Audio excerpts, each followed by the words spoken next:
I begin by acknowledging the contribution of our forefathers who have helped in creating a world based on freedom and human dignity. I extend my respect to people of diverse cultures, faiths, colors, and genders, and pledge to work for equity, inclusivity, peace, and harmony. A very good afternoon to one and all present here. I, Ishika Shaw, first-year student of DME Media School, welcome you to the 5th edition of the world's first 7-day hybrid international media conference, ICAN5. The International Media Conference, ICAN5, is being organized by DME Media School of Delhi Metropolitan Education in collaboration with the School of Communication and Creative Arts, Deakin University, Melbourne, Australia. I would like to take a moment and introduce Delhi Metropolitan Education to our audience. Delhi Metropolitan Education, DME, is an A-grade premier educational institute affiliated to Guru Gobind Singh Indraprastha University, New Delhi, and approved by the Bar Council of India. DME Media School is one of the most promising media institutes in the country. It offers BA in journalism and mass communication. It is recognized as a school focused on the growth of its faculty and students through academic and co-curricular activities. Major flagship events and initiatives of the school include BG Verghese Lecture Series, Peer-to-Peer FDP, International Film Festival SIFI, and Vritika, Convention of Media Students. And newly added to the list is VIS, Vibrant India Series. ICAN5 has come with the theme Inclusivity, Convergence, and Alternative Negotiations, with hashtag Communication for All. ICAN5 has the support of 18 partners, including International Association of Media and Communication, Research, IAMCR Gen Section, and GMIC, Global Media Education Council, as the conference partners. Knowledge partners for ICAN5 are Makhanlal Chaturvedi University, Bhopal, Vigyan Prasad, Government of India, and KSF, Keshav Suri Foundation.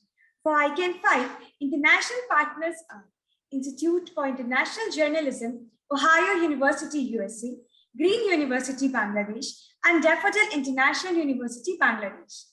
Cultural partner for ICAN5 is Beacon House National University, Pakistan. Media partners for ICAN5 are Amar Ujala, The Policy Times, Jai Hind Times, and The Hindi Post. ICAN5 is powered by Asian Media and Cultural Studies Network Australia, Australia-India Film Practitioners and Researchers Network, SPAR, the Student Council of DME Media School, and DRIM, Research and Innovation in Media, Research Cell of DME. The conference is supported by NOTO, National Organ and Tissue Transplant Organization, Ministry of Health and Family Welfare, Government of India. Since 2018, DME Media School has been organizing the international conference ICAN.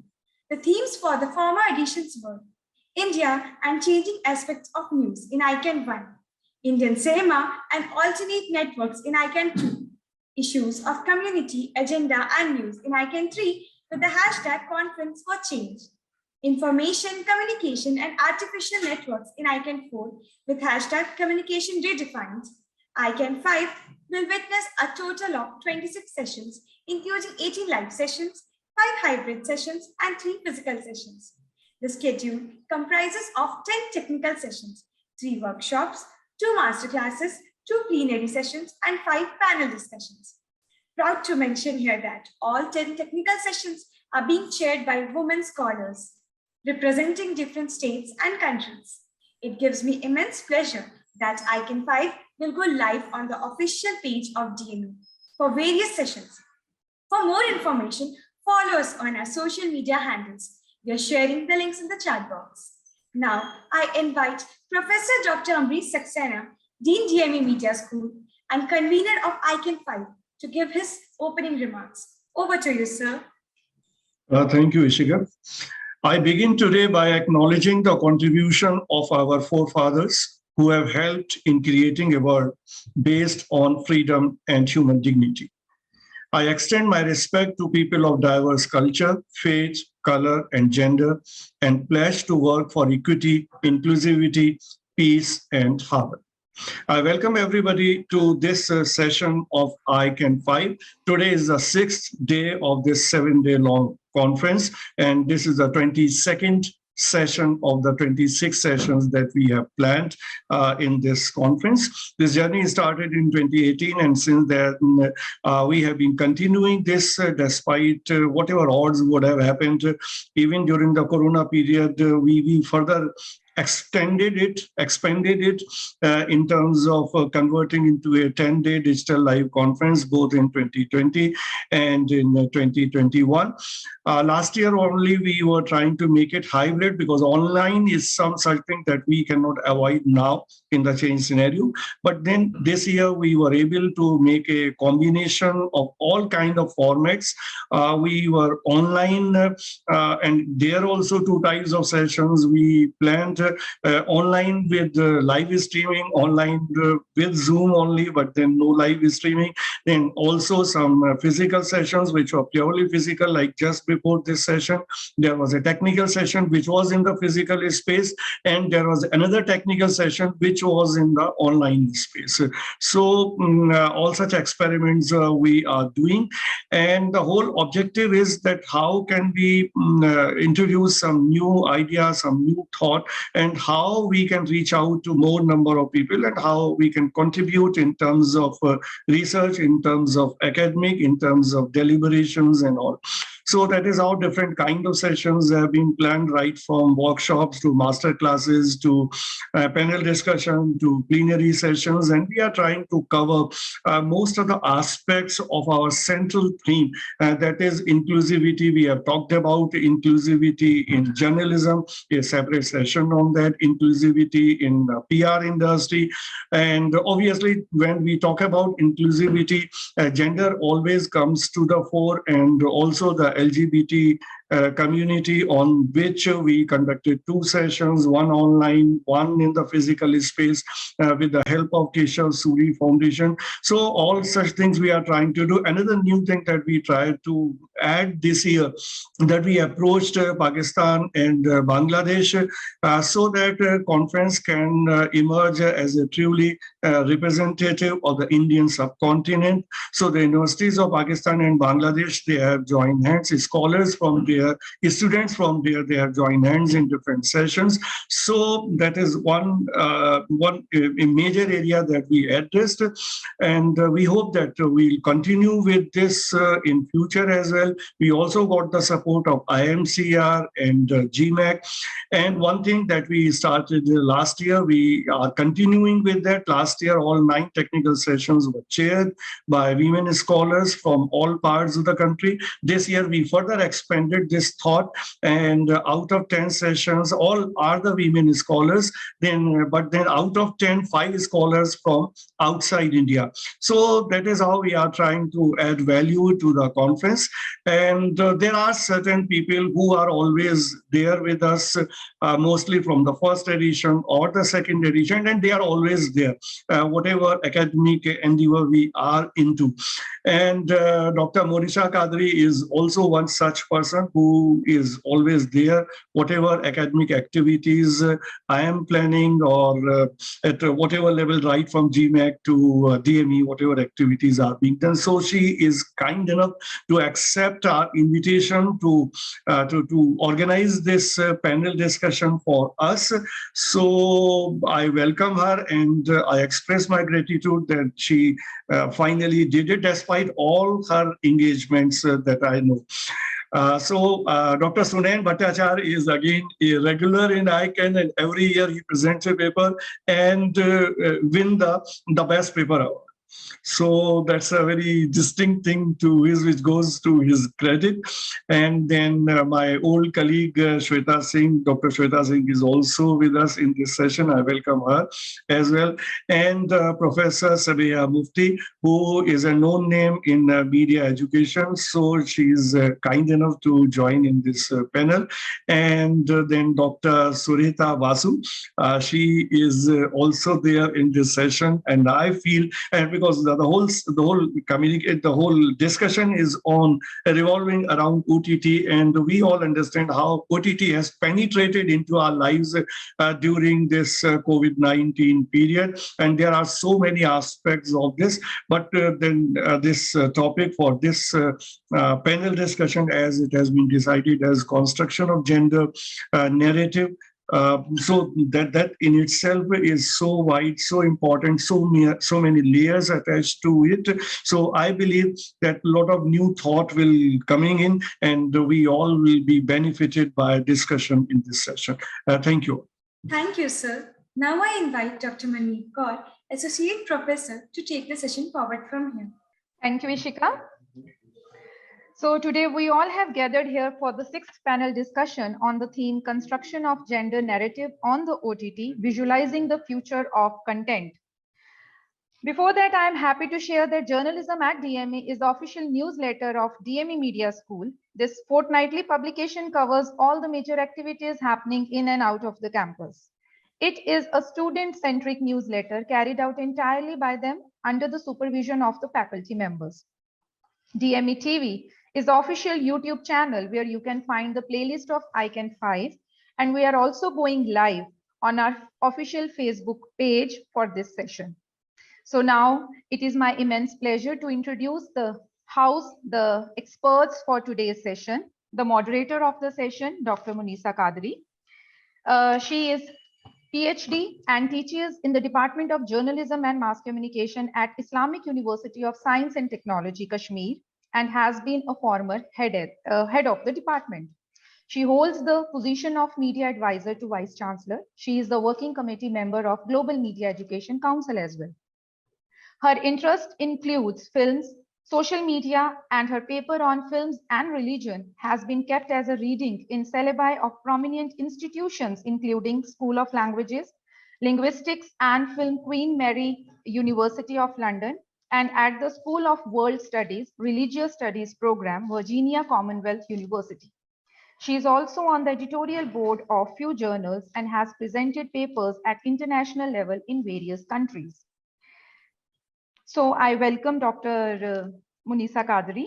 The next expert of this session is Dr. Surhita Basu, working as Assistant Professor in the Center of Journalism and Mass Communication of Visva Bharati Central University.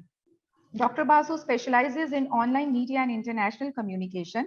Her doctoral thesis on online international journalism was analysis of online news on Arab uprising.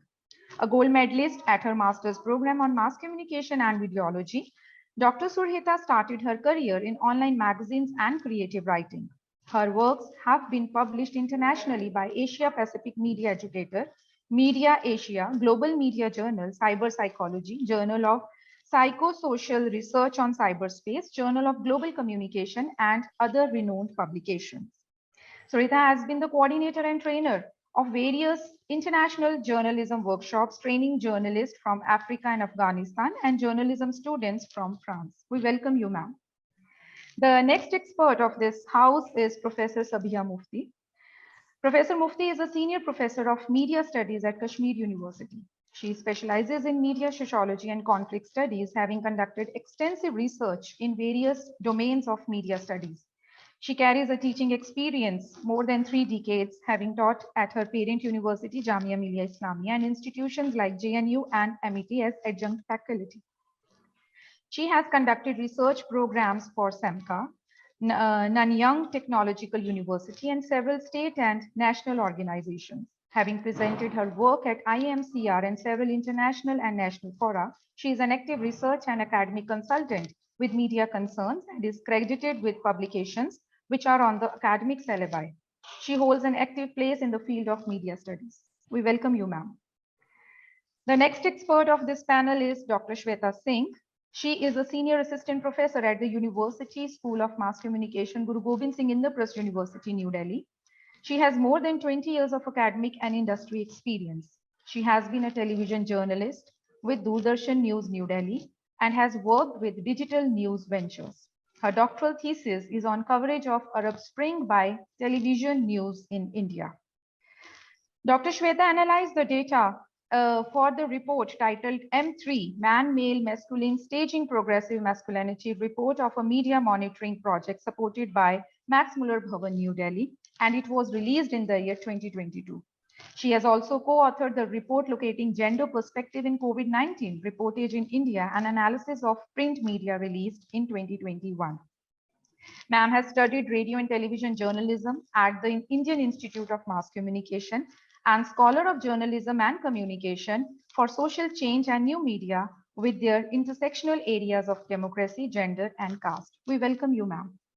The next expert of this panel is Dr. Sunayan Bhattacharya ji, a journalism postgraduate from the prestigious Symbiosis Institute of Media and Communication in Pune, and he is currently working as an associate professor with Adamas University, Kolkata.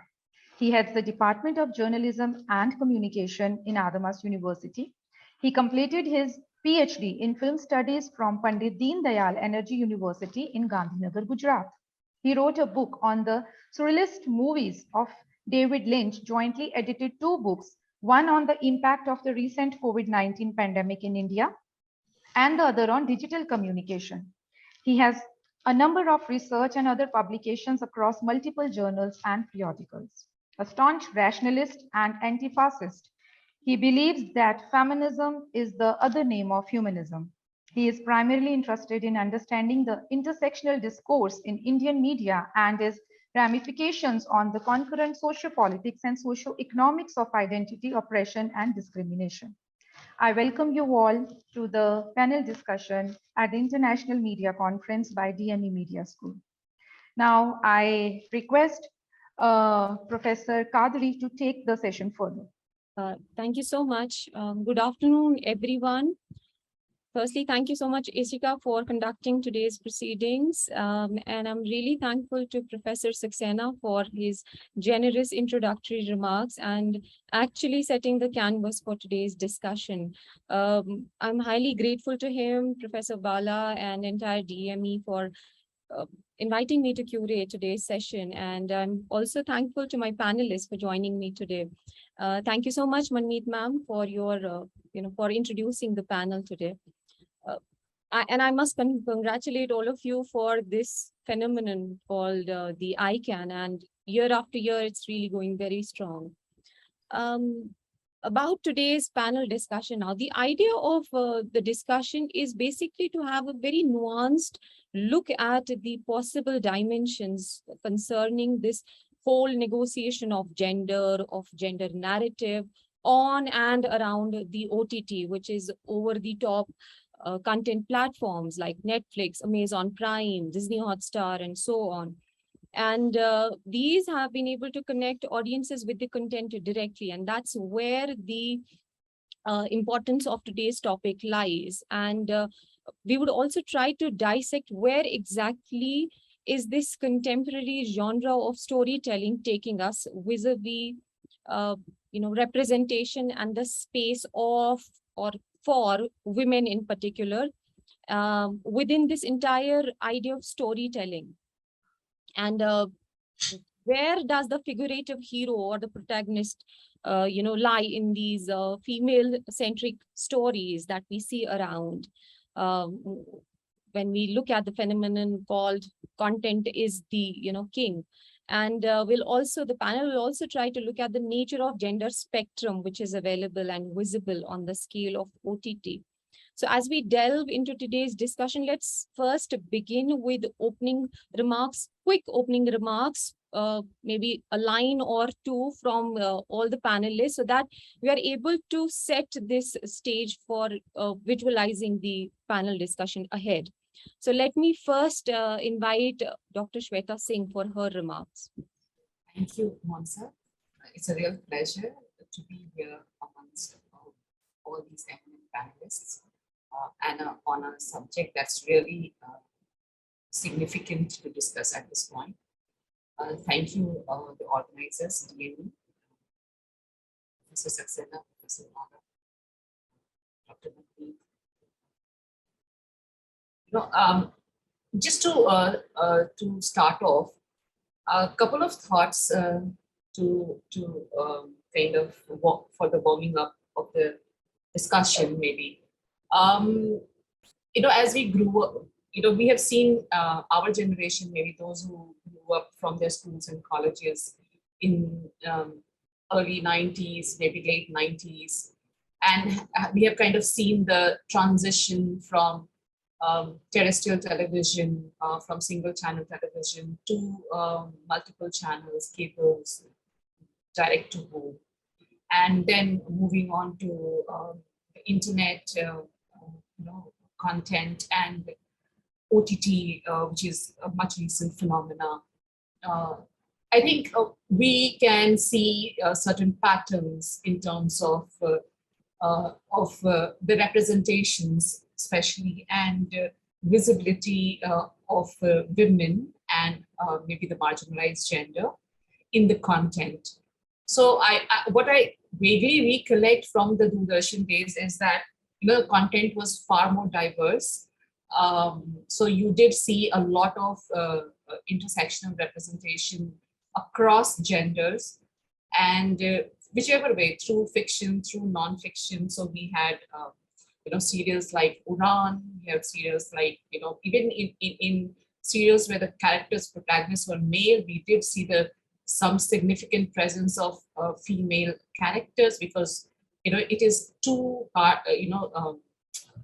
unidimensional or maybe bidimensional or maybe too cardboardish to not have women around when you kind of unfold the stories. So even in series like Malgudi Days, you did see the grandmother's presence, the mother's presence in the household, and that was like significant. So it was not completely out of the frame, which we see sometimes, especially in this web series that I'm going to discuss, where women are like totally cut off from the public's visibility in the series. So we kind of have had some good phase where we had a very diverse representation, and then we had during these maybe Star TV phenomena where you had these K series taking over. There it kind of led to some kind of a decadence where you had a very stereotypical, very homebound, very within four walls representation of women who did not have dimensions to their character beyond their relationships to the male characters. So their sisters, mothers, wives, playing around in the house, doing those kitchen work and all those kind of things. So it was kind of very, in many ways, very regressive. So thankfully, it is kind of very liberating, I would say, that we have moved on from those to a much more open space where there is a huge potential to kind of engage with all kinds of narratives and all kinds of portrayals. And we have seen some very challenging portrayals coming up from the OTT platforms. Unfortunately, thanks to all those shouting matches that we see on the television news, many of us have moved from entertainment also, and we have not been watching entertainment on television. But had there been some decent space for news, maybe on television, we would have continued watching even some kind of entertainment. And I would have assumed that the impact of OTT would have been felt on television, and we would have seen more progressive, more nuanced, portrayals on television as well. So those are my thoughts as of now. Yeah. Over to Dr. Sunayan, a quick line about the same thing as Dr. Shweta is talking about, the shift. Okay. So I always believe that there is a larger context to what we speak. So I probably will set the context, and this might be a bit deviant from the original theme of discussion, but I think it's important in the larger scheme of things. So I remember, it's a personal anecdote. I remember in 2019, I was in Delhi and I was teaching there. And I had participated in a queer march. And one of my students spotted me there. And he didn't ask any questions to me, but he went to some other teacher and asked this question to that teacher, like, why is Sir there? Is he a homosexual? So my immediate response, the concerned teacher came to me and told me that. And I was curious because I wanted to understand what exactly propelled that person to ask that question. So I called up the student and in a very friendly tone told him that I have got to know that you have this question. You can please ask me this question. So he asked the same question to me, and I say that, okay, do you need to be a woman to understand the problems, the larger problems that women are facing? He said that not really. So I said that why do you need to be homosexual to understand the trauma or the problems that the homosexual or the members of the LGBTQ plus community are facing? I mean, I always say that real life imitates real life. So I think there is a problem of representation. There's a problem of representation in literature. There's a problem of representation in popular media, which includes OTT platforms and interactive television for that matter. And I think it's important that we look at how those representations are creating stereotypes.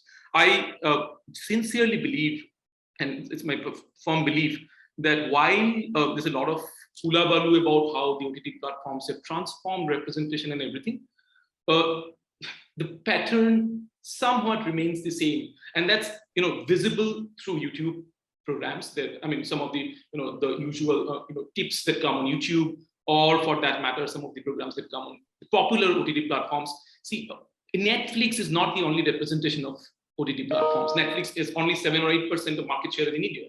So we're talking about the Indian OTT platforms, platforms such as Z5 and Sony Leap and all these platforms. And when we look at those platforms, well, I have my share of doubts, if at all there has been a shift in the representation of women, or for that matter, any other gender minority. Women are not gender minority, I'm talking about other gender minorities for that matter. For me, gender representation is not just about the representation of women, it is the representation of all genders. Yeah.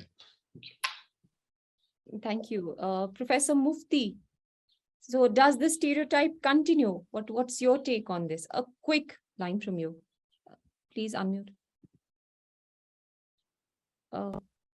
If you could unmute, ma'am. Good afternoon, everybody. My date with ICAN started during the Corona era, and I'm thankful for giving me this opportunity. From the iconic Mother India to the more path-breaking 4 more shots, please, on the OTT platforms, the entertainment industry has come a long way in this engaging era of OTT. Now, but it is not about the success or the net profit generated. India's entertainment industry has a net revenue of about $34 billion. But the spinal point is that there is a paradigm shift in the content while targeting an expanding female audience. Women represent a key demographic, and the need of the hour is to have diverse content to show more unique perspectives for an increased inclusion of women-centric roles.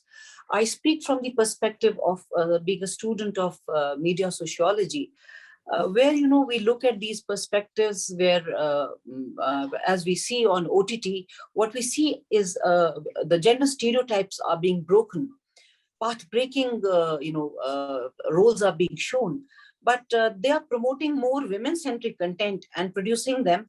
But what remains, what Indian cinema could not do in the last 5 years, just 1 year of OTT representation of women roles has done.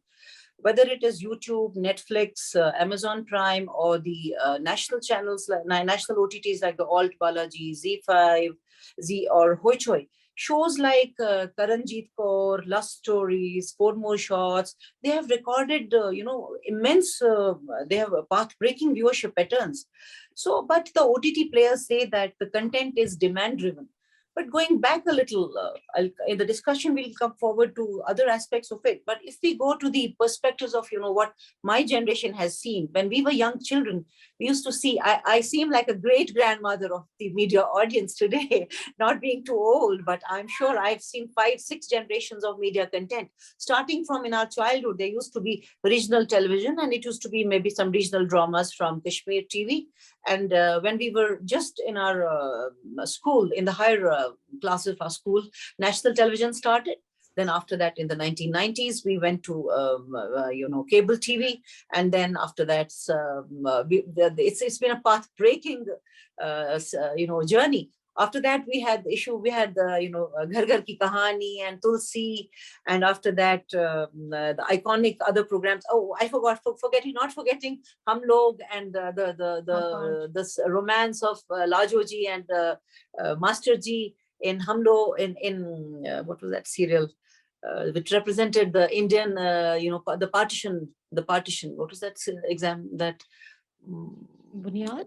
Bunyad, exactly. Sorry, Bunyad. So we have seen so much content that, as we say today, there's a great paradigm shift. What we today see is a strong women characters and female protagonists. They have grabbed attention beyond imaginative scales.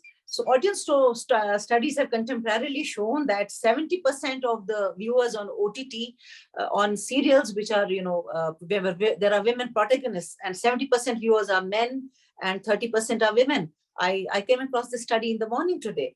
So audience has come of age, and the serials are showing women enjoying roles as lead roles and lead protagonists.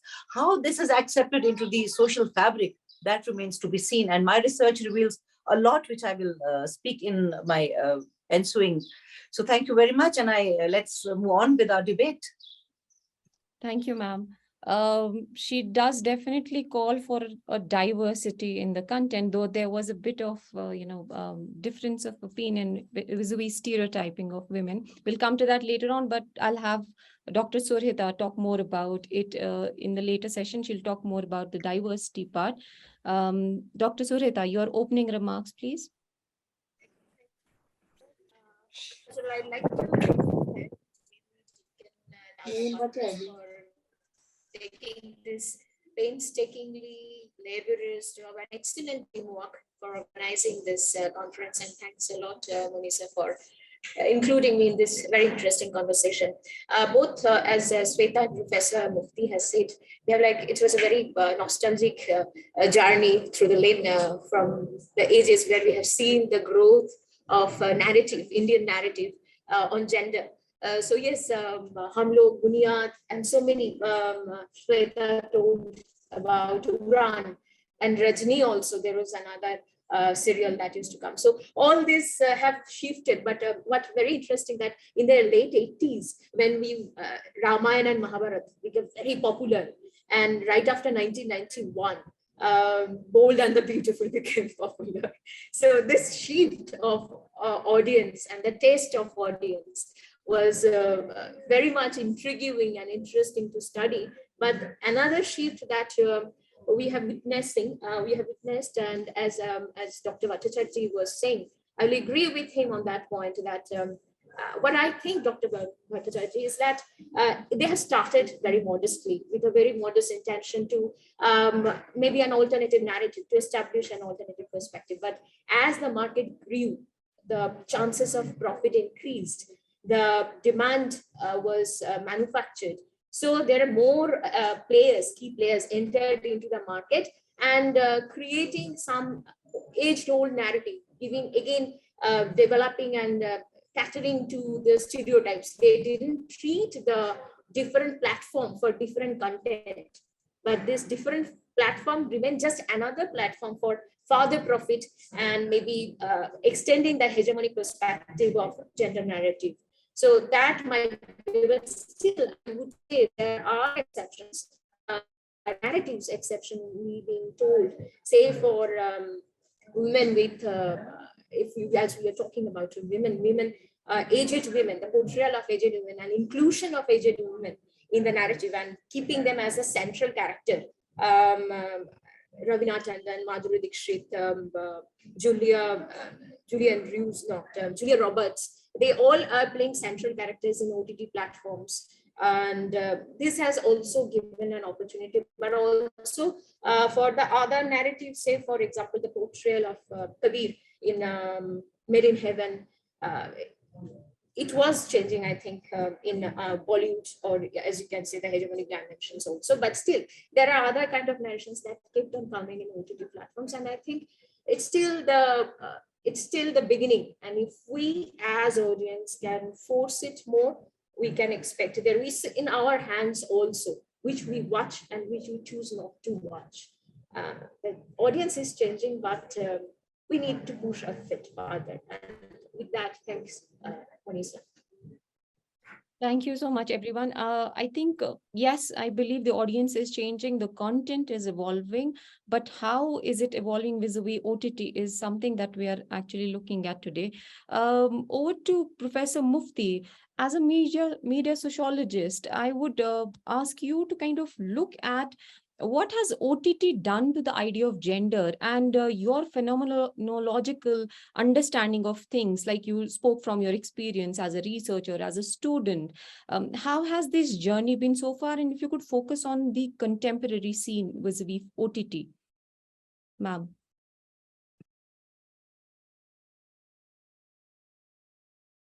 Unmute, please. Content is custom driven. It is more customized content. So it is consumer driven. It is more customized. So what people watch today is very, in sync with how we watch. So you see, media usage basically has a lot to do with media preferences and also the pattern of usage. Earlier, we used to watch with the family. But today, since this media convergence, we are watching in an isolated mode where children, women, men have their own phones, so they are watching in the privacy of their homes. So content is watched in isolation. So you see, the whole choice remains that how we use and how we negotiate that content. So this content is not representative, basically, of the societal. It's not basically a representation of the societal, societal representation. Another thing is that there is so much creative freedom that there is no accountability, there is no censorship. So this has a major role to play, that what is it actually doing to the psychosocial psyche and to the media user. As the first speaker, learned speaker initially said, the fighting battles in the news in the news channels has made media content so literally barbaric that we literally want to watch the news given what is happening in Ukraine or all over the world, but nobody now wants to watch the news channels from A to Z. All of them are either right wing or left wing, or completely driven by the people who own them. So you see, we have completely recent research that I conducted with middle-aged men and women showed that they are not driven towards information content, and entertainment content has taken an upper place with regard to what people watch. So, but the thing remains that what do we have to watch? If you look at the content on all the other serials, they are way behind in terms of presentation and themes as we compare that with the OTT. Now, over OTT, you have channels like Urdu Flicks, you have all the channels. The content is so rich and so diverse that people have so much to watch, and they negotiate this content based on their, when we look at the cultural school, the Birmingham school, they all speak about not what actually what media does to people, but what people do with the media. So how they negotiate this media has a lot to do with what is the contemporary situation. If you look at the Corona situation, I'll speak about Kashmir, like any other place in India, some Turkish series like Ertugrul and Mavera, they're Turkish serials with an international, the themes were so beautiful. And the serials were placed in some historical and religious and, contemporary perspectives all together. There was one serial called Fariha. All these serials were so much watched across the generations by the people, because people because in the contemporary era of globalization also, we have a global culture, global themes with regard to family, with regard to education, with regard to jobs. So you see, people identified so much with them. But then a major question remains that there is a great, there's a great confusion between creative freedom and social responsibility. How much and where is the boundary line? As a social student of sociology of media, this remains a major concern for me, because the themes are very broad. I do agree that there is a definite, generational shift between the generation of the teenagers, the middle-aged, and the seniors. But definitely there has to be some point where we see a great, a divide between what the seniors want, the middle-aged want, and what the young people are liking. So, creative freedom, there has to be a kind of an intersection between creative freedom and social responsibility, which is really, really wanting. You see, recently there was this serial where a success stories like a show called The Sholay Girl, where India's first stunt woman, Reshma Pathan, she was shown in a biopic. And it was well taken by many people. So you see, these become where women are the protagonists. They set a very beautiful trend, as was done earlier in the late 80s by a serial called Rajni, where she was shown as a problem solver. Every week she had the problem of her kamwali, or the shopkeeper, or some problem was solved. But you see, contemporary stories it's not only about the issues that are the issues of the day, but it is also about the problem-solving approach. I'll speak about from Urdu flicks, if you see dramas from across the border, or from content from the Turkish serials, or from contemporary serials from the Indian mainstream. There are many bold themes. And what is more wonderful is that what we see is that a certain research conducted on about 4,000 mainstream Indian cinema, those films showed women, 4,000 films. The research showed that the women was only shown as a kind of an adjunct to the woman. Whereas there's a paradigm shift in the OTT content that we see, where women are in more protagonist roles in success stories. Yes, it does play a role where the whole gender narrative takes a front seat, where the women are shown in problem solving roles, in they're negotiating life, they're negotiating issues in a very, and the best part is that the women's serials, men are watching more, 70% of men and only 30% of the women. So I think this shows a very beautiful pattern of viewership. And that means the content is also liked by not just the women gender. I do hope that this gender narrative turns into a social narrative, where the representation of women shows a more profound problem-solving approach when it comes to negotiating as an audience member. Is it visible? It is visible.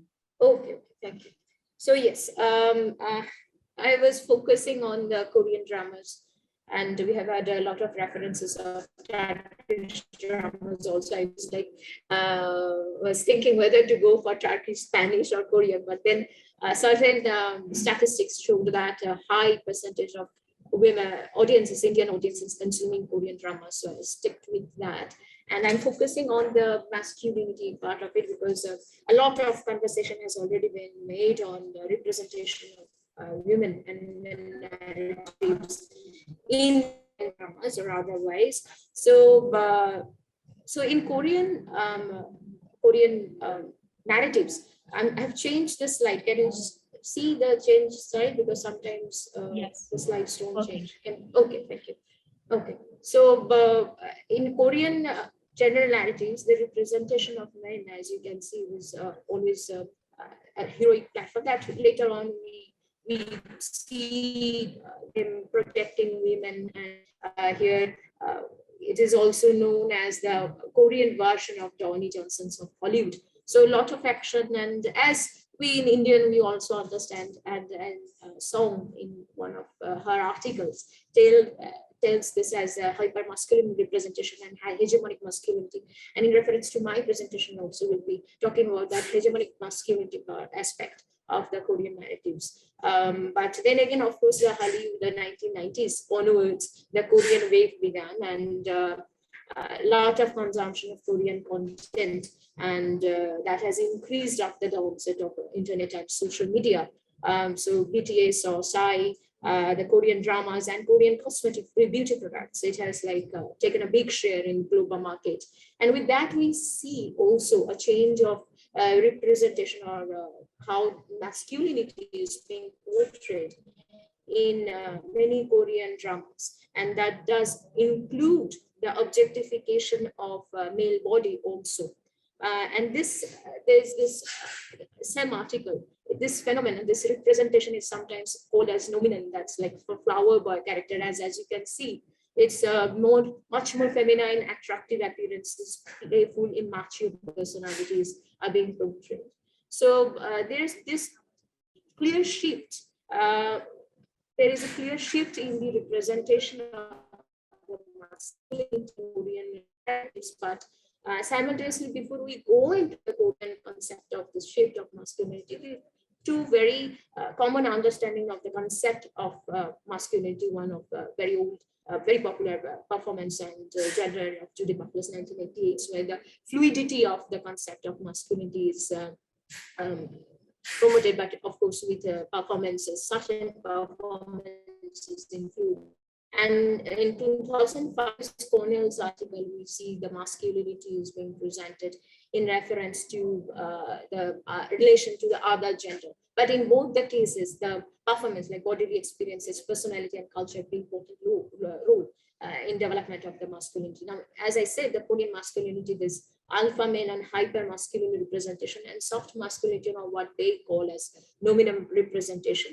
And in both this representation, in 2017 Moon, in one of her articles in Hegemonic Masculinity, categorizes the concept of hegemonic masculinity in this patriarchal authoritarian masculinity as duty. The male characters consider it their duty to be the provider in the family, and they distance themselves from the domestic and household work as the same masculinity, and the violent masculinity, which is very interestingly coming from the mandatory military service of men in 20 months of mandatory military service of men in Korea. And that also, I can elaborate on this part later on, how the political situation also construct the gender narrative in media, that even in case of women representation, that plays a very important role in this, the concept of violent masculinity as represented.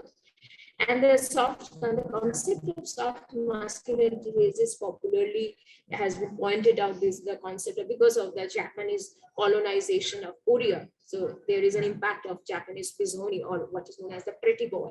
The representation of soft masculinity is included there, but simultaneously the metrosexual masculinity, that even in Indian Bollywood narratives or dominant narratives, we have seen many reference to it and that build up to the metrosexual masculinity.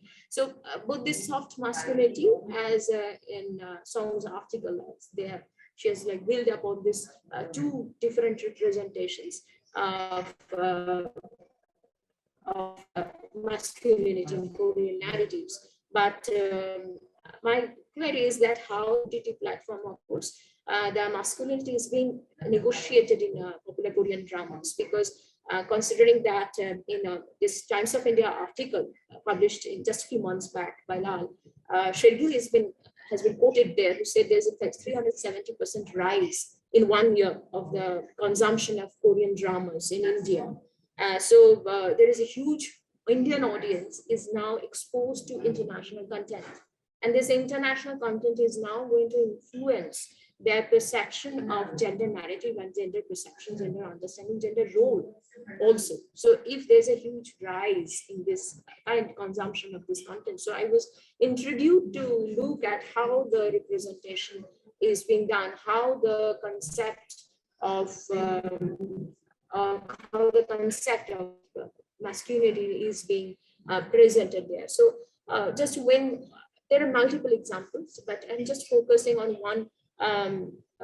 one spring night. It is in 2019 drama available on OTT platform, of course. So the male characters we see, this guy, the male protagonist is a chemist who meets the female protagonist, who is betrothed to this banker, and this banker's father is the chairperson of the governing body of an educational institution, whose principal is the father of the female protagonist. These are the main male characters, but along with that, of course, we have the father of the male protagonist, and also not to miss the elder son-in-law of the principal, that is the elder sister's husband of the female protagonist is also there.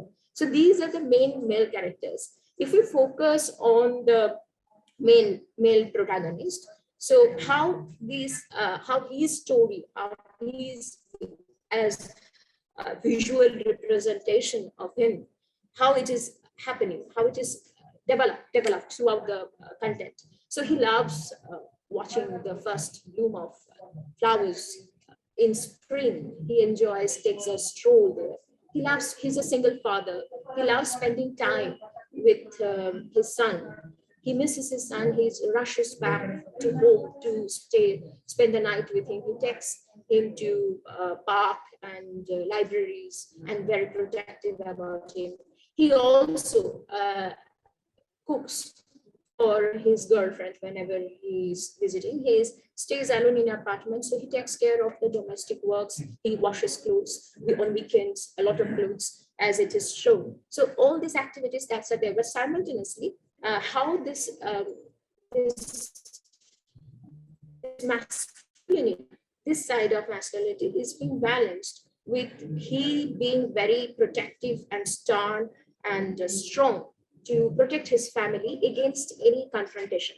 He even goes into a physical confrontation with the banker, the man who was actually betrothed to the lady he started saying. It's a very, and they had a very cold exchanges of words. And but this other characters, if that is the male character we have seen, in the other characters, we see the antagonist, we can say that banker, who is very possessive about his girlfriend and doesn't want to let her go. He even becomes violent and goes for physical abuse to his girlfriend. But on the other hand, he is completely meek and mild in front of his father. He is following his order. He cannot even say properly that he wants to marry his girlfriend. He's again, there is this male characters you see, these are not black and white characters. There are a lot of shades, a lot of grays there in developing this character. But also we see a very like hegemonic male character, as we have referred earlier. The principal's character, the father of the female protagonist, he definitely is the head of the family. He shouts on his two girls sitting there. He takes decision and he considers that to be the final decision. But simultaneously, there's this father character of the male protagonist who is very liberal, very soft, meek and mild, gives space to people, tries to understand, doesn't interfere into others' business, and never is pushing for anything. So what is interesting to note that in this particular series, the hegemonic masculinity has not been constrained in a particular generation.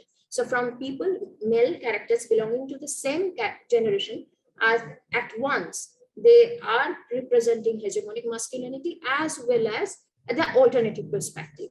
But as to extend the case further, the son-in-law of, as I said earlier, of the female, of the principal, another character, he's a dentist, he's a young dentist, but he is brutally abused, is a culprit of domestic violence, and his wife, news anchor, is gathering evidences of domestic violence, so she can escape, she can file a divorce. So this hegemonic or violent masculinity is not constrained into a particular generation. It goes beyond generations, and simultaneously the other alternative perspective of the gender masculinity, as it is said, the softer masculinity, that's also is going beyond the generation. The same is reflected in other many series like Encounter, where we see the male protagonist falling in love with his boss, who is much older than him. And while due to some family confrontation, while she decided to leave, he cries. It is a painstakingly long scene where the man howls out his heart, the pain, and says, "Why are you abandoning me? And don't do this, please." And it's a long scene where the male character is pleading the women character not to leave. And this kind of narrations that there are multiple examples, but doesn't mean that this OTT platform is now giving only the alternative narratives also. There are standard stereotypical representation like these series where we see again the hegemonic representation of, and many more of masculine narrative, the concept of masculinity when women are just following the orders of men, they're submissive, and there are scenes of forced kiss. And the female protagonist, then it's just like the 80s Bollywood movies where you teases a woman and the heroine falls in love with the if teaser. So this kind of narratives are also there. It's not just one kind of narrative or something exceptional is happening, but that's also there. Here, I want to conclude with one very interesting aspect. The one spring night which I focused on, and the other one was something in the rain, another OTT series. Both these series are written by Kim Kenyon. She is a woman, and it is said that the narration is gradually, gender narration is gradually changing, because a lot more the increase of percentage of women behind the scene.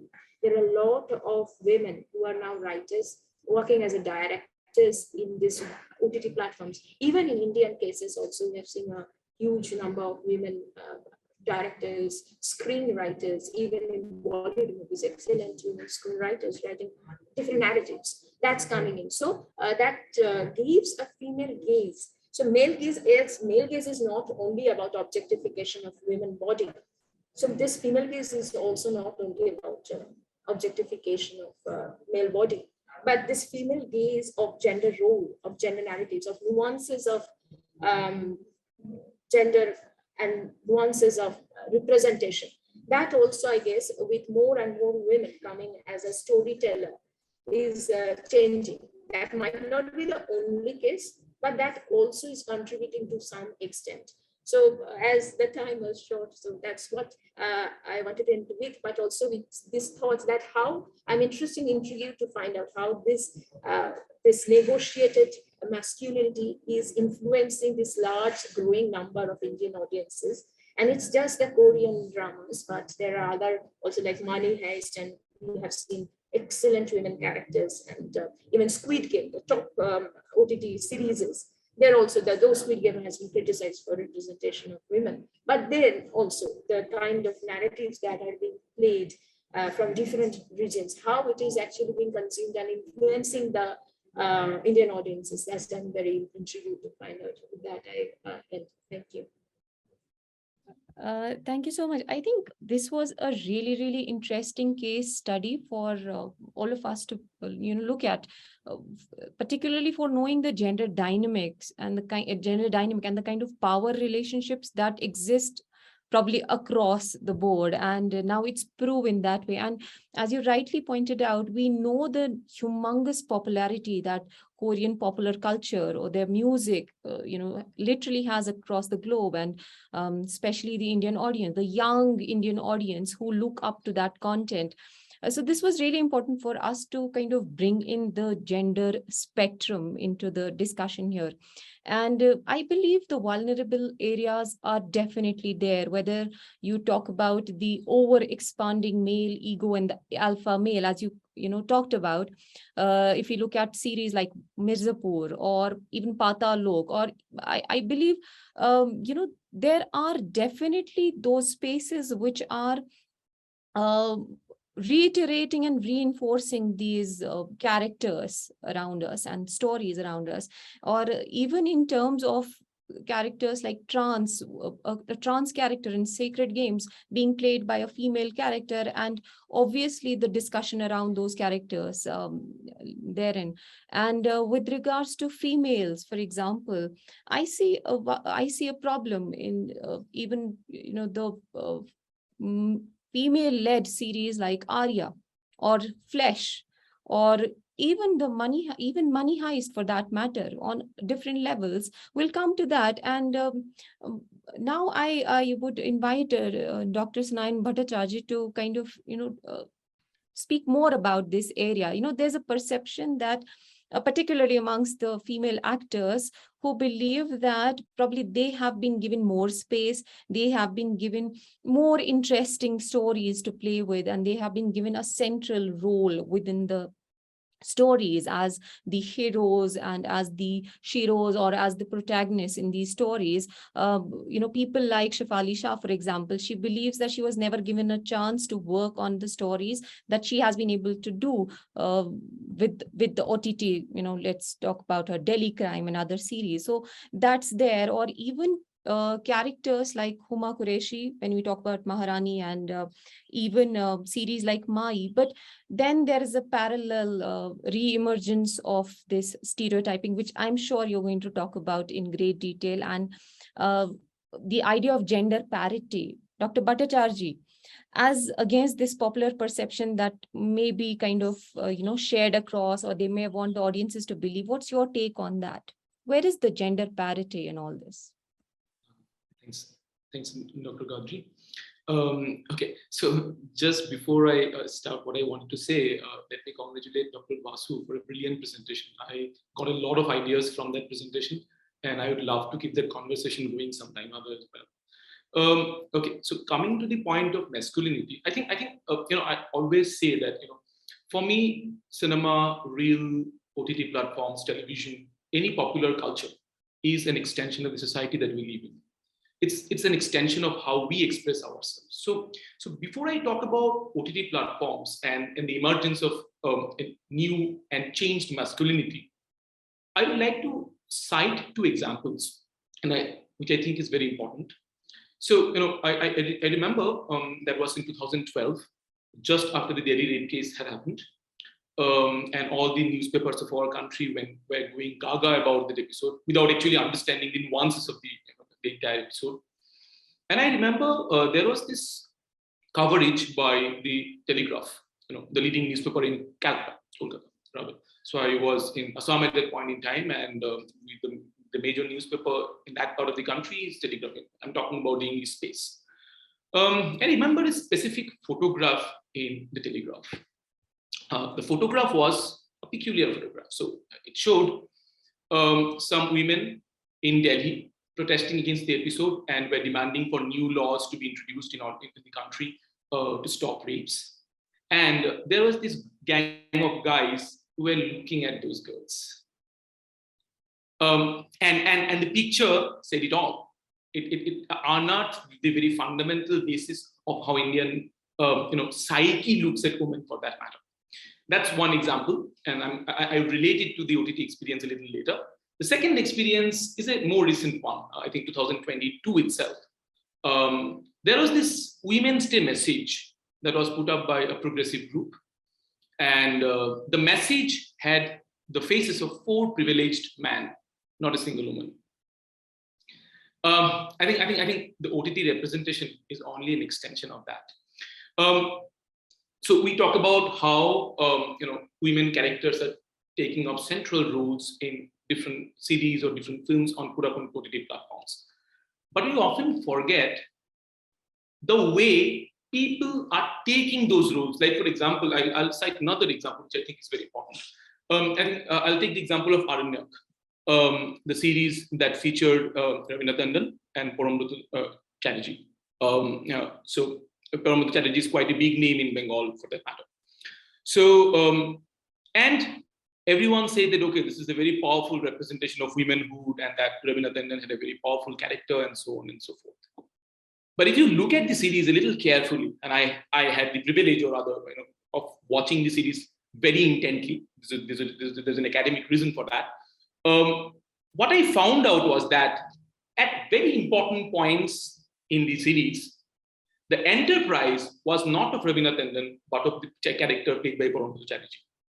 And I think there, the stereotype again strengthens itself. That's point number one. Point number two, again, I'll take an example from Filter Copy. So for example, Filter Copy is basically an organization that puts up this small videos on YouTube. And I watch those videos out of academic interest. I'm not a great fan of those videos. I think they're a little silly, although the definition of silly might differ from person to person. But I watch them because they sort of represent the young generation. And because I deal with students all the time, in the age bracket of, let's say, 18 to 22 or 18 to 23, it is important for me to understand their psyche. And I think Filter Copy is a great platform to understand their psyche. So I think just a couple of days back, and I was watching this small little video about a couple. So basically, in one of the scenes, the couple is watching a scary video, and then in the middle of the video, the guy shuts off the television set and says that, "Wow, why are scary videos so scary?" And the women, the girl says, "Wow, we were so cute." The question is, someone might come and say that, okay, this is a changed version of masculinity. But when I look at it, for me, when I've talked to my students as well, they sort of find that the character of the guy is silly. They do not look up to that guy. The important thing is that vulnerability, that weakness is not being celebrated.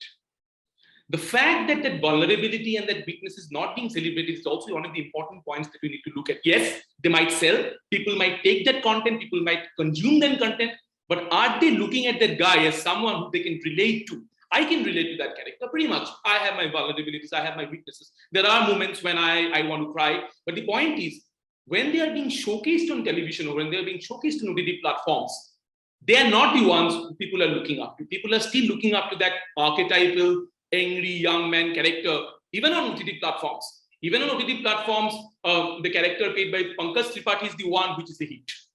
And for that matter, it's a typical archetypal macho character, if you want to look at it that way. My question, and I do not have an answer to those questions, obviously, because I'm also trying to understand, I'm also trying to figure out all this, very, very strange phenomena rather. It's right now we are in a transition. We don't really know what's happening. Frankly, we don't really know. We are talking about it. We are organizing discussions about it. Unfortunately, we do not have any idea as to what this means. Are these for real? Do we really have a phenomena where older women are being projected as major characters in television or in OTT series? Is this a phenomena that is here to stay? For example, I was going through one of these articles yesterday, and about the Delhi crime and how Saif Ali Shah, for example, you were talking about it, how Saif Ali Shah took the main character and it was a women-centric series and so on and so forth. But my question is, 2 years down the line, 3 years down the line, 2025 or 2026, are these series going to be the trend? If they are, then what is going to be their public acceptability? Second point, how are people going to look at it? Are they just going to look at it as some sort of freaks? I'm using that word freak. I'm purposefully using that word freak. Are these freak shows? Because freak shows also generate a lot of publicity, by the way. We have seen that number of times internationally. So are these freaky shows, like, for example, people want to look at it and say that, whoa, I do not want to be like that. I don't want to be a guy like that. Or I don't want to be like a woman like that who sacrifices her career and who sacrifices her family for the for career or whatever.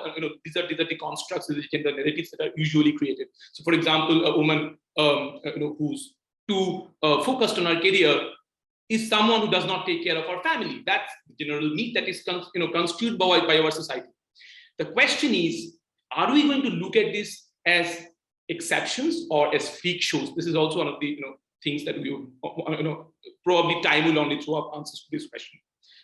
Another point which I think is critically important is that so we often say that, okay, stronger women characters are coming in, and so on and so forth. But aren't they reconstruction of the same women character that we saw on, let's say, for example, the K serials back in the 2000s in a new avatar?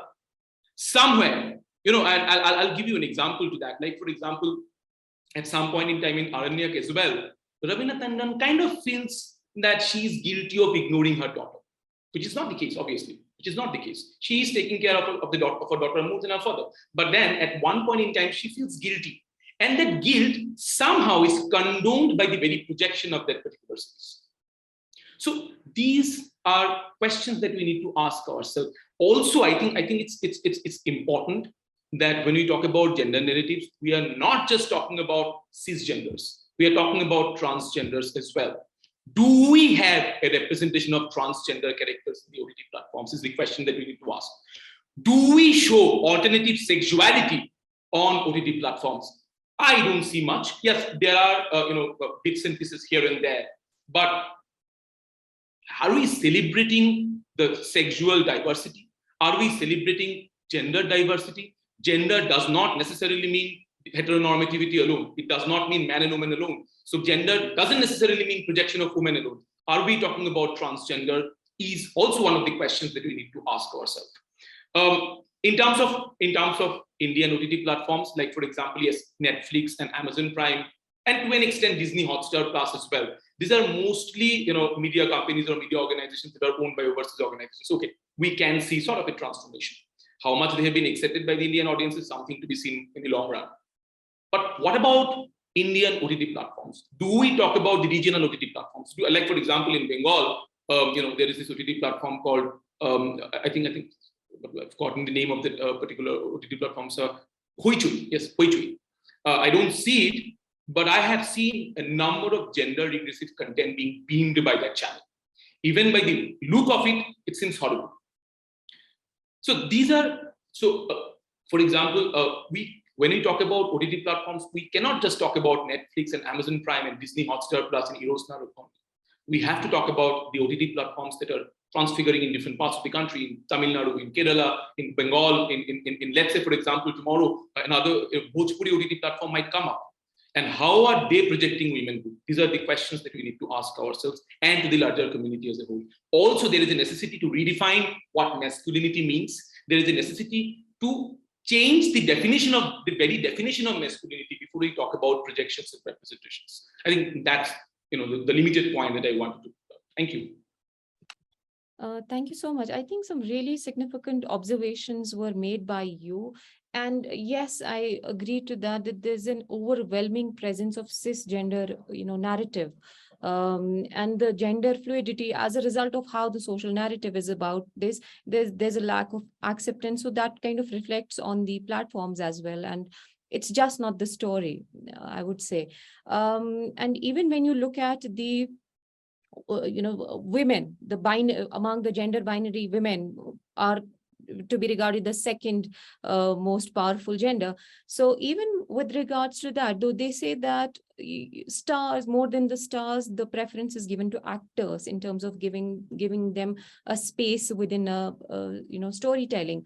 But when we look at this alternative cinema space, which is the OTT, whether you talk about web series or you talk about the films, the idea of protagonists, that also needs to be negotiated a little more. And we now have an interesting case to be discussed by Dr. Shweta Singh, who will be looking at Panchayat as a case study. And, we have talked about these stories as a reference point for some kind of progressive intervention in terms of writing, in terms of presentation, but then there are certain questions that go along with it, and she'll be looking at it. And over to you, Dr. Singh. Thank you, Monisa. And it's been really quite a few points from the presentations made by Sunita. It's looking to actually engage with the different dimensions of gender issues, especially in the context of.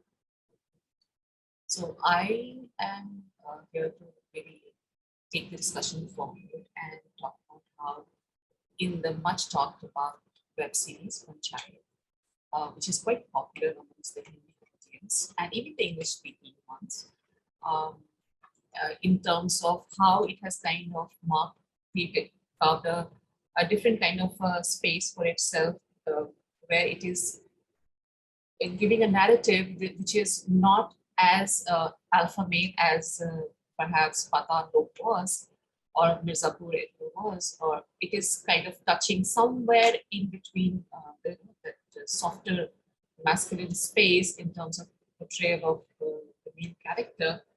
And yet, and at the same time, it also picks up a very empowering cause of talking about how women are represented and yet not represented, and they remain powerless and invisibilized by their male counterparts.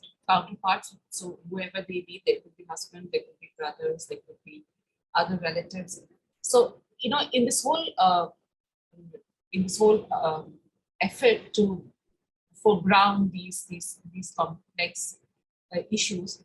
I think my understanding is that while this particular series, Panchayat, does kind of bring in some fresh storytelling nuances in terms of the relationship between different genders, yet it kind of falls short from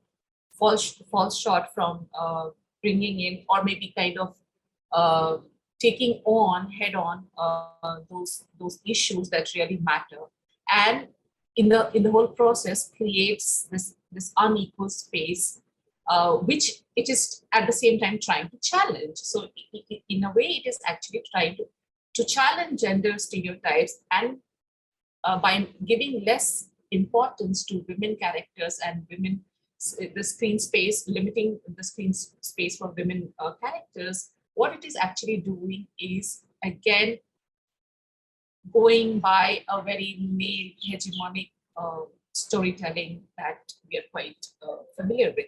So here I go with my presentation. So I'll just share my screen. We are all familiar that struggle for women, especially when it comes to representation in politics, which is what is the central theme of Panchayat.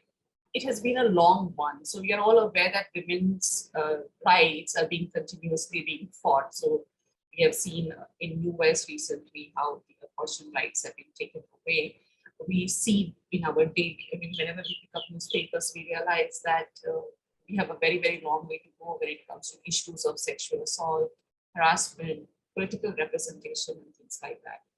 So we are continuously fighting, and even after many decades of demanding, say, critical representation in politics and public life, for women, just as for other marginalized groups and genders, the Adivasis, the Dalits, the elderly, there's a long, long struggle ahead. So as young television reporter, working in the late 90s with Doordarshan, I would often do these stories based on, talking to the parliamentarians and figuring out what are their takes on the issue of critical representation of women in politics. And I was really surprised how they came together on the issue of women's reservation despite their different party affiliations. So the point I'm trying to make is that the struggle has been there for decades, and we keep going back and forth depending upon the political realities of the time. So we are living in a very masculine time as of now, even though, ironically, or you can say strangely, we have the highest number of female members of parliament as of now. So, even if in these masculine times, there is this maybe silver lining of sorts, but that's again too less to be very, very happy about, in the sense that it is only 15% of the total strength, somewhere around 81 or so. Whereas men parliamentarians are 462 in number. So interestingly, why I took up this particular series is because somehow the series connected with me. As I started off as an academician, I was one of my first papers had to do with citizen journalism, and I was trying to figure out how women panchayat leaders in Bihar, which is supposed to be in all indices, at the bottom of things. So, how are women panchayat leaders in Bihar kind of documenting their experiences using the newer technologies? So, somewhere we understand that representation, whether it is in media or and in politics, has to do with how we understand things and who gets how much salience. So just to go back to Hall's understanding of representation, where he said that it is central to conveying of meaning. So media representation, just as in political representation, is absolutely critical, and it is a reflection of who is getting how much importance. I've just, in the beginning, I kind of mentioned how we have progressed in terms of representation, and we have seen that we have a very diverse representation. We've had very diverse representation over several decades of television and audiovisual portrayals on television. So we have seen female protagonists, and we've seen the presence of all kinds of women getting visible across maybe age groups, class, caste on television channels.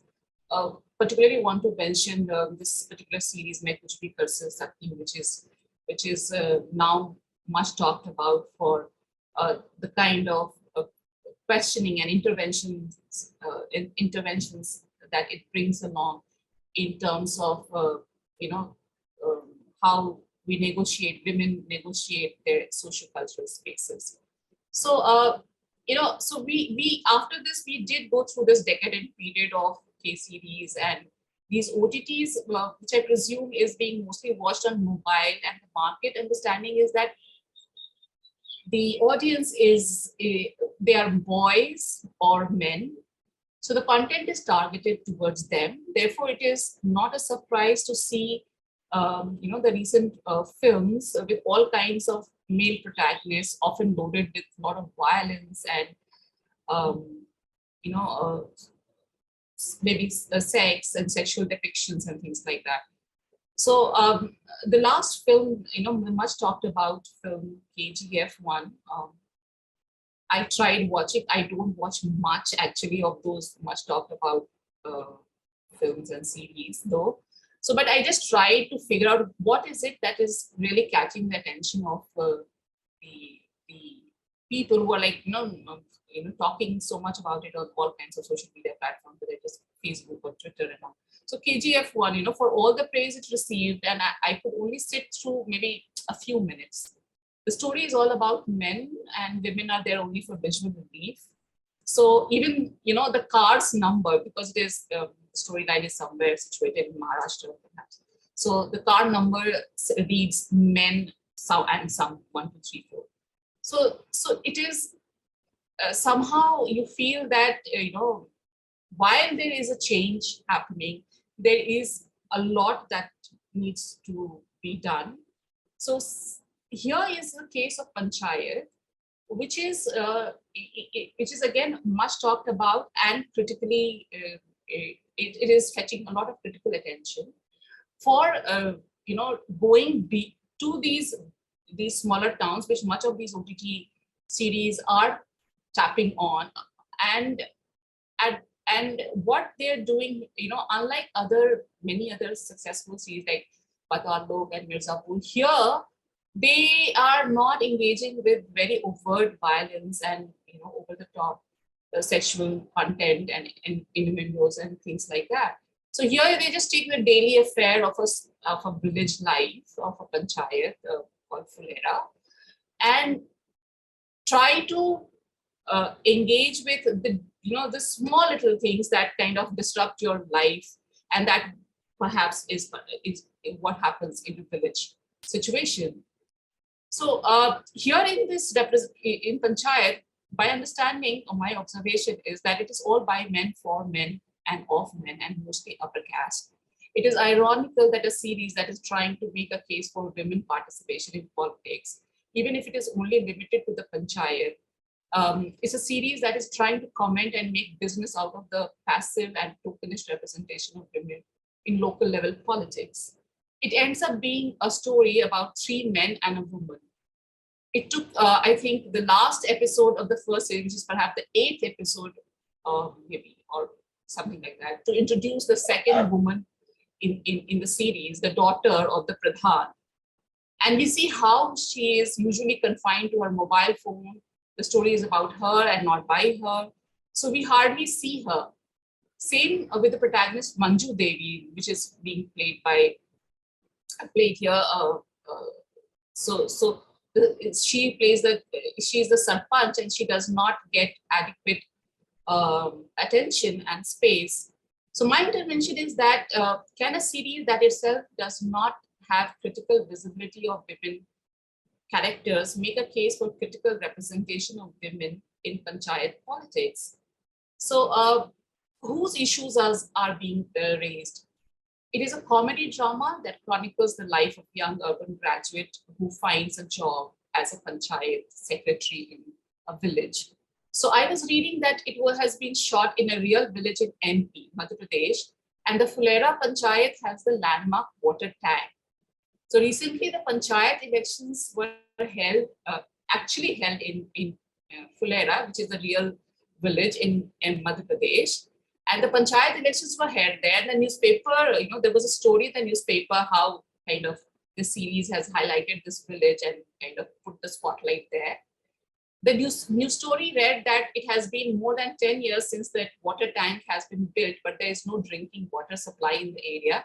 And that did not kind of become one of the issues during elections. That did become one of the issues during elections. So there is a tussle between fact and fiction here. Nowhere do we see how the lack of piped drinking water may be an issue for the people, and more so for women who have to do with all the cooking, cleaning, and caregiving all the time. But we do see a hand pump in the series. So the series touches upon the issue, not to elaborate on it, just as it did on the issue of, say, training the women sarpanch on national anthem, but to add some dramatic elements to build character, as in, how the urban boy is not comfortable drawing water from the hand pump. So in many ways, we see that the makers of the web series evade a very real problem. Why I say evade is that it is not as difficult to weave in more representative visualization of drinking water problem while keeping the pace of the story. And we do see that there is a strong, absence of strong female characters. It has been written about by News Laundry, which says that there are no strong female characters in the story apart from Manju Devi. Maybe given the location and conservative society, the makers were being authentic to the setting. But it's a little unnatural to see no women on screen at all. Even Manju Devi, who is a terrific character, is not integral to taking the story forward. And I really wish she has a bigger part to play if there is a season 2. And there was, and we still don't see Neena Gupta, who plays the character of Manju Devi, who has otherwise had a hugely successful and a very, very, interventionist approach to her filmography. So you see in this, while HT has mentioned that the show is heartwarming, ode to Indian villages, there was more, people wish that there was more of Neena Gupta to it, because she has had some tremendous career graph as a female protagonist in the kind of cinema journey she has had so far. So here, the familiar tropes, the stereotypes are visible, like even if she's a sarpanch, she's an angry wife who frightens her husband. So the angry wife trope is a misfit that has been pointed out by the feminist the Feminism in India website, which says that otherwise the attempts to quietly expose the male characters in the series, it is historically a much abused development in that sense. So her anger otherwise is not going well with the character she's playing. So somehow, we are bringing those stereotypes about women that we have. So this continuous, gap between progressive unfolding of the storyline, where they are trying to bring in the political representation issues, and at the same time, giving very stereotypical characterization to women protagonists.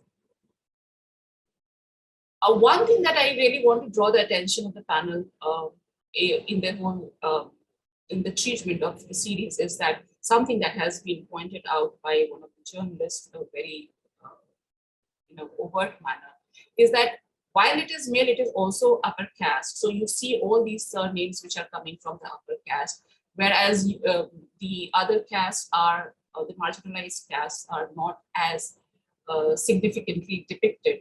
So there's a Brahmin caste, and even the series makers also come from the same kind of background. So it is not surprising to see that there is not much of a space given to the alternative narratives coming from maybe the marginalized castes and communities.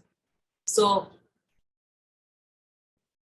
the last point that I would like to make here is that, you know, the daughter in the series played by Rinki is quite there's a lot of curiosity about her as to how she will kind of, there's a love angle between Rinki and the Sachiv, the main protagonist, which is Abhishek, played as, who has played you know, the Sachiv of the Panchayat, who's Abhishek Tripathi. So she is the love angle for Abhishek Tripathi, and you know how she has been depicted. So it's a very sad kind of a depiction where we see it. And maybe the series makers think that young women in villages are, you know, young women without aspirations, and they're mostly mobile, as Dinky has been shown to be. Her single issue in her life is her marriage at this point, and she's confined indoors even as she wears jeans and knows how to ride a scooty. So she comes out only once on her own in the whole 2 episodes with a woman friend to the market. But on the way back is led by the man, the Panchayat secretary, who's Abhishek Tripathi. She has to seek help of the man to cut off another man who is hell-bent on marrying her. She's cooking and serving only male members, all the male members on her birthday. So these are the obvious tropes where I think Panchayat, which was supposedly trying to question how gender representation in politics is skewed, somehow falls into the same trap and gives a very skewed representation for female characters in its represent depictions. So some quick concluding thoughts I have is that we need to have more and more in the OTT platforms, and looking ahead, strong women characters, more space to women on screen, the audience to be thought of as active women rather than men, or maybe marginalized genders, production stages to involve more women. So I think lack of hands, people who are actually conceptualizing those ideas at different stages of production. If you don't have women, that shows in the way the stories unfold. We need more progressive portrayals, and we need to foreground women in public space. So here I end with a photograph that I took when I visited one of the villages of Bihar. This is Janki Nagar village in Purnia district. And, when here you see there's a kind of a hartal here. So they have blocked the train. So it's like kind of a chakka jam because they are demanding that station. They want a station here in Janki Nagar, and their trains do not stop here. There is a station, but the trains do not stop. They want a halt here. So you see, I personally saw a lot of women present there in the protest. But when you see a similar kind of a depiction in the series in Panchayat, where the MLA asks the Sarpanch's husband, Raghuveer Yadav, to leave a few men and block the tracks, we only see men being carried to these protest marches, and they lie down on the tracks and things like that. So the point I'm trying to make here is that, while in reality, we do have a very strong representation and participation of women in everyday life, whether it is in the public space or in private space, that has kind of gotten ignored for whatever reasons, maybe simplifying it for the kind of audience they are targeting, maybe. So I'll stop here. Thank you. Thank you, Shweta. I think that was a sound analysis of this series, and definitely throws up a question which is quite significant, that why does a woman have to be excessively brave in order to regain her or just claim her agency? So as to say, here, for that matter, she was a punch, but then becoming a punch or taking the orders and going to office was such a huge thing for her. It was celebrated, and they were the men had to be excessively supportive in order to give her that space. So yes, these problems definitely are there, and we see that the issues concerning sexualized content, or even the prejudice that exists, whether in society or now on this new age platform, it exists. So I'll to wind up the discussion and to close today's panel discussion, I would request each one of you to speak for a minute and try and look at the future of gender and OTT, visualize where it's going, and maybe have a suggestion, a quick suggestion, a minute for all. From there,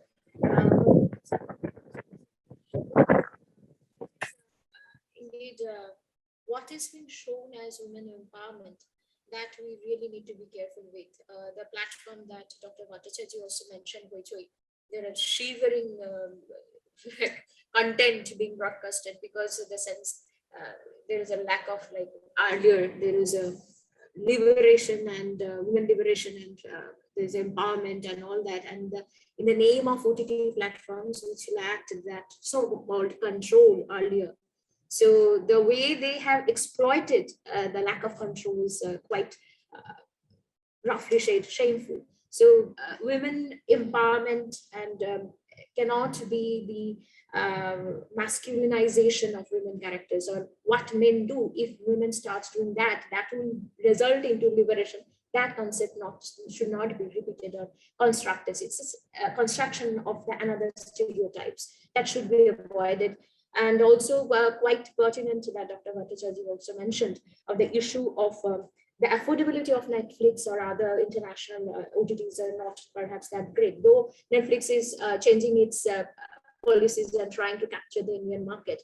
But still a lot of regional OTT platforms and the kind of content they are creating and broadcasting, their offering, that also needs to be looked at, and how this content is being consumed and how this content is being negotiated in the presence of other alternative content, because both the content sizings equally being existing. So which audience is choosing, how audience is negotiating what to choose, and how to what kind of message they are receiving, whether there is a negotiated reading or what kind of reading they are doing, as with this Stuart Hall's reading of the messages in reference to that. That also needs to be explored.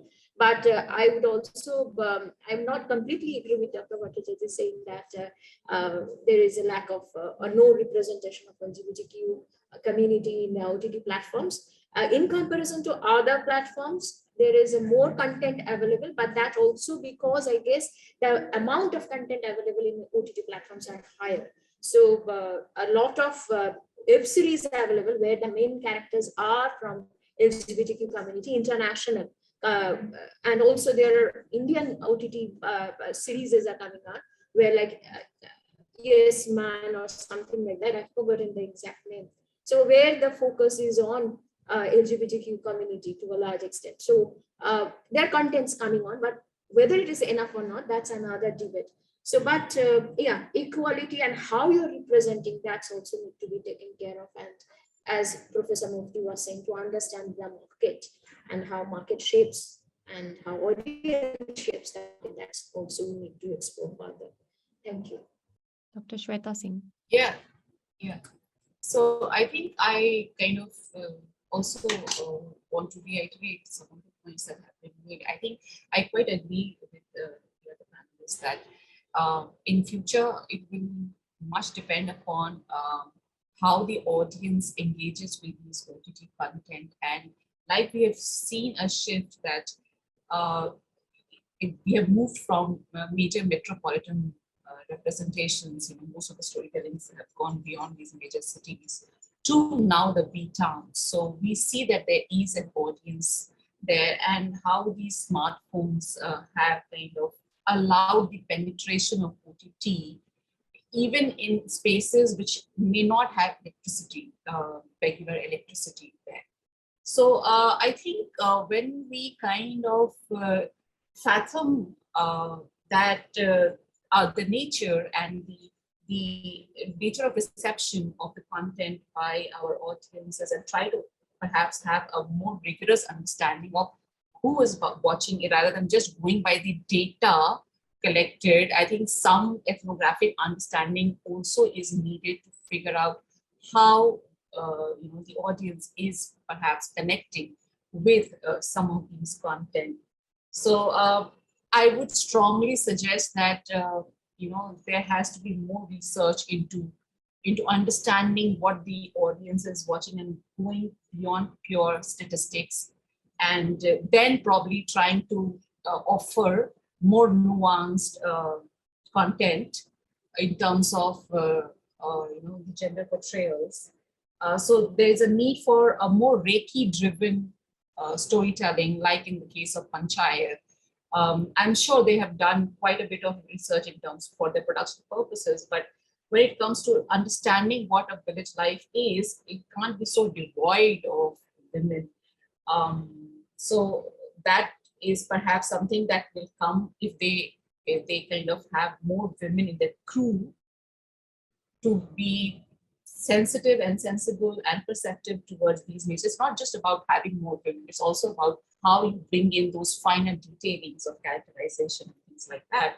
So my last point perhaps would be that these series, while in this whole celebration of a change, a shift, and bringing in more diversity, they are questioning patriarchal norms, but at the same time they are furthering them in the way they are professionally engaging with portrayals. So that they seriously need to engage with, because I have not seen very many criticisms of the series on this ground, except coming from a very feminist driven platforms.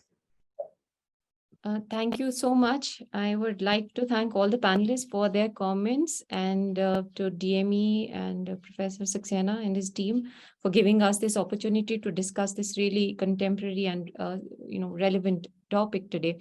I would like to end with a call for an honest deconstruction of this entire notion of what's progressive content and what do we mean by emancipation of gender through storytelling, particularly when gender is being used as a conveyor belt for sharing these stories, because it's leading to a regressive psyche, so as to say, especially because of the fact that these individually consumed media or these platforms have slightly more effect on the audience's minds as compared to the legacy mass media that they used to have. So on behalf of the entire all the members from the panel, I thank you again and wish you all the best for the for ICAN5. Thank you. Thank you so much. Sharing it. It was a pleasure. Thank you so much. Thank you. It was indeed a very interesting, enriching discussion on the theme. So with your permission, of course, Mufti ma'am, Monisa ma'am, Basu ma'am, and Shweta ma'am, and Bhattacharya ji sir, I would like to quote 2 or 3 cases very quickly. As Mufti ma'am told about the global perspective of the content creation, there is one case in my mind, the Turkish series Meryem, where the 2 male protagonists and 1 female protagonist, they are sharing the same screen space in the whole series. Then Professor Basu, I would like to quote with your presentation Something in the Rain. It is a very special case. I have seen the series, the song by the lady country music singer, the first lady country music singer from America, Stand By Your Man. It is a very controversial song where she is actually depicting the non-seriousness within the relationships. But on the contrary, there is one Korean series, Oh My Venus, where both the male and the female protagonists, they are actually sharing the same screen space. They both are sharing their life difficulties, their health difficulties, and they are helping each other, and they are sharing the same screen space. And Shweta ma'am, of course, we have all seen those Doordarshan series and programs. We have all grown up watching those series. But the revolution, the so-called before Ekta Kapoor revolution, there was a series, Sans, Major Neena Gupta, and on ZTV, Astitva Ek Prem Katha, Varun Badola and Nikki Aneja was there in the lead role. That those series were also showing the equal space by both the male and the female protagonist. So actually, this is the question where the screen sharing by both the gender and also the creation of the content by taking both male and the female protagonist, how the content is leading and how viewers, they are actually seeing that content is the major, I think, thought-provoking question here. And Bhattacharya ji sir, definitely your thoughts were very provoking. मैंने वो cases ही पहली बार सुने हैं. Thank you so much for such an enriching session. Now, I would like to call Professor Dr. Susmita Bala to give her concluding remarks. Thank you, Manmeet. Thanks, panelists, Professor Sabiha, Dr. Suritha, Dr. Sweta, Dr. Sunan, and of course, Dr. Monisha Qadiri. This discussion is fruitful exercise for everyone. I hope students learn more. It was a delight to listen every panelist and of course who moderated this session, Dr. Monisha, so well, that we all could get food for thought. Like Professor Sabiha Mufti, I also belong to the generation who has grown up watching soap operas like Hum Log and Munyan. Then we were watching Saas Bahu series of Ekta Kapoor. Then came web series like She, Aranyak, Delhi Crime, Stir Games, Thunder, and so on and so forth. The list is really long. The female characters are shown as strong women. The most important aspects of OTT content is that mostly the stereotyping has been abandoned. Writers and directors are working hard on female characters. The gender narrative is changing from Susmita Sen, Ravina Tandon, Neena Gupta. Old actors along with the fresh faces are leading this change. I'm happy to see this change. Thanks, Dr. Monisha Qadiri, for curating this panel for ICAN5. Thanks to all the panelists and all listeners who are attendees. Thank you. Thanks to all of you. Thank you, ma'am. Thank you, ma'am. Thank you to our esteemed panelists of this session. The feedback link has been shared in the chat box. I request all the participants to please fill the feedback link of this session. Now I request Ashika Shaw to extend her vote of thanks. With this, we come to the conclusion of this panel discussion. My foremost and heartfelt thanks to the session experts for sharing valuable about the theme, construction of gender narrative on the OTT, visualizing the future of content. Sincere thanks to management of GMA, Mr. Aman Sahani, Vice Chairman, Justice Bhavar Singh, Director General, Professor ICAN5, Director, for their support in every endeavors being taken by JV Media School. Heartfelt thanks, Dean Media School, Professor Dr. Amrish Saxena, Head Media School, Professor Dr. Susmita Bala, for their motivation in planning and executing the flagship event of Media School. Thanks to Dr. Manasvi Maheshwari, Associate Professor and Associate Convener of ICAN5, for overall coordination for the International Media Conference. Thanks to Sumandra Sarthi Das and Vishal Sahai, Assistant Professors, and Yogesh Sharma, Faculty at Media School, for digital and production support for ICAN5. Thanks to Dr. Manmeet Kaur, Associate Professor, and Pramod Kumar Pandey, Assistant Professor, for their efforts in supporting ICAN5.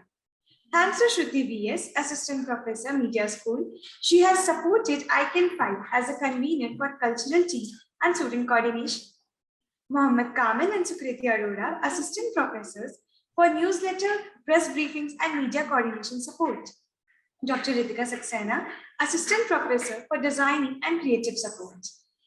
Saima Parvez and Dr. Sumedha for their support with social media management. I also thank Pawan Saxena, Anmol Mehta, Tulika Arora, CM Anand, Abhishek Yadav, Jagan for administrative and logistic support. Student convener Priya Yadav for her consistent support in ICAN5. Special thanks to our conference partners, knowledge partners, international partners, and media partners. Requesting everyone to please turn on their camera for a group photograph. I request digital support team to take a photograph. It's done, Ishika.